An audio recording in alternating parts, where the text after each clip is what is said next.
लेई के ढोलक नाचेला देवरा गावे जोगीरा झार के। अच्छा ऐसन बात बका हो। लेई के ढोलक नाचेला देवरा गावे जोगीरा झार के। कहे कि भौजी खेलब होली अखिला हंगमा फार के। कहे कि भौजी खेलब होली अखिला हंगमा फार के।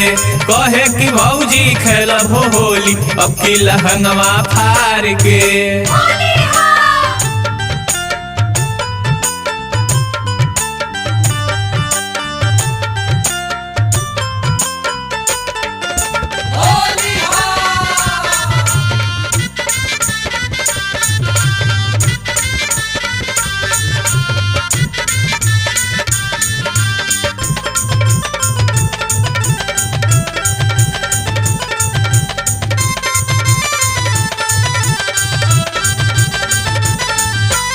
सुन सुन के बोलिए कर धड़कता जिया।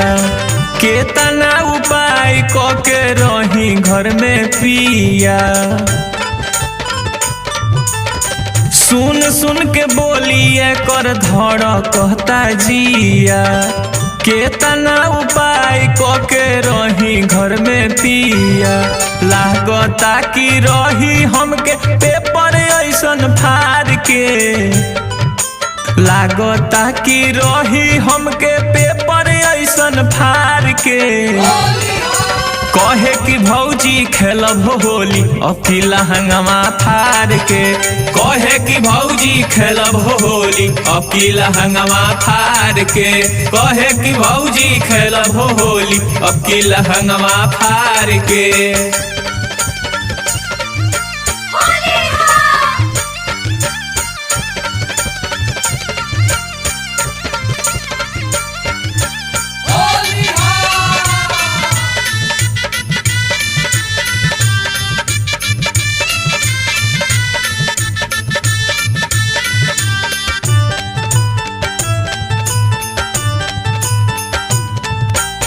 रोजे रोजे आवे सीखी नया नया इलिम।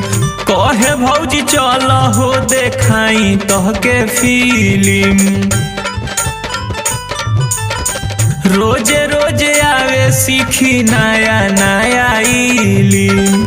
कहे भौजी चल हो देखाई तोहके फिल्म। नेबुआ जैसन राख दे होब तोहरा के गार के। नेबुआ जैसन राख दे हम तोहरा के गार के। कहे कि भौजी खेलब होली अखिला हंगमा फार के। कहे कि भौजी खेलब होली अखिला हंगमा फार के। कहे कि भौजी खेलब होली अखिला हंगमा फार के।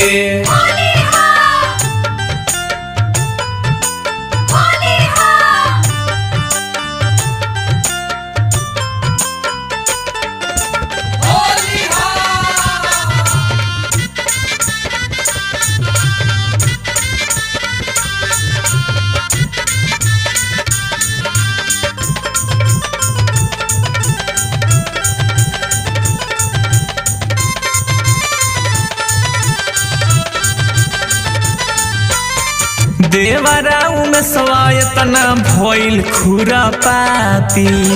और अर्जुन बलमुआ एकरा चलते धड़के छाती।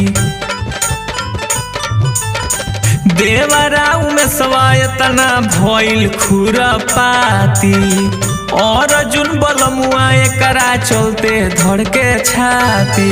जेने जाई ओने छिपल मिलतावे झाड़ के। जेने जाई ओने छिपल मिलतावे झाड़ के।